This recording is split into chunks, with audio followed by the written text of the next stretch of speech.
नमस्ते।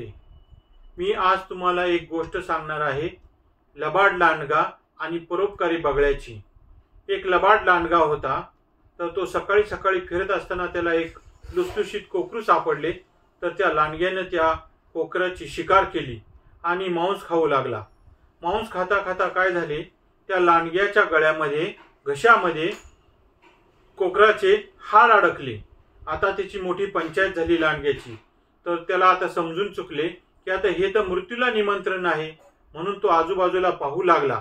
कोणी दिसते का पाहत होता। तेवढ्यात त्याला तिथे येताना एक बगळा दिसला। लांब लांब पाय, अंकुचीदार चोच आणि मान दिसली त्याला। तर त्याने बगळ्याला हाका मारली, अरे मित्रा, थोडं इकडे ये रे, मी थोडा संकटामध्ये आहे, माझी मदत कर, असं लांडगा त्या बगळ्याला म्हणाला। बगळा म्हणाला, काय झाले? तर लांडग्याने सांगितले, मी कोकराचे मांस खाताना माझ्या गळ्यामध्ये हाड अडकलेले आहे, तर तेवढे हाड तू तुझ्या चोचीने काढ, तर मी तुला चांगले बक्षीस देईल, असं लांडगा बगळ्याला म्हणाला। बगळ्याच्या मनामध्ये लोभ निर्माण झाला, अरे लांडगा तर आपल्याला बक्षीस देणार आहे आणि हे काम आपल्यासाठी खूप सोपे आहे। चोचीने आपण त्याच्या घशातील हाड काढायचे आहे फक्त। मग घशामध्ये हाड अडकलेले होते, तर लांडग्याने तोंड आ केले आणि बगळ्याने चोच लांडग्याच्या तोंडामध्ये घालून हाड असे अलगदपणे बाहेर काढले आणि लांडग्याला म्हणाला, मी आता तुझ्या घशातील हाड बाजूला काढलेले आहे, माझे बक्षीस दे।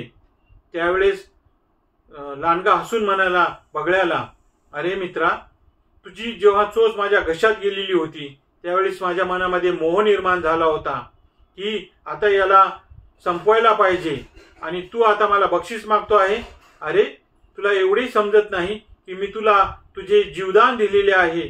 तुझी चोच जेव्हा माझ्या घशामध्ये होते त्यावेळेस मी तुला खाण्याचा प्रयत्न केला नाही।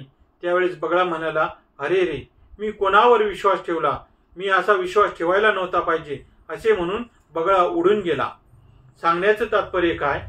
तुम्ही म्हणाल हे सांगली सर आपल्याला लांडगा, बगळा अशा काय गोष्टी सांगतात, पण त्याच्यातून तात्पर्य काय आहे ते लक्षात घ्या।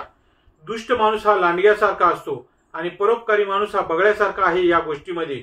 तर दुष्ट माणसाला मदत जरी केली तरी त्याच्याकडून चांगल्या कामाची अपेक्षा कधी धरू नये।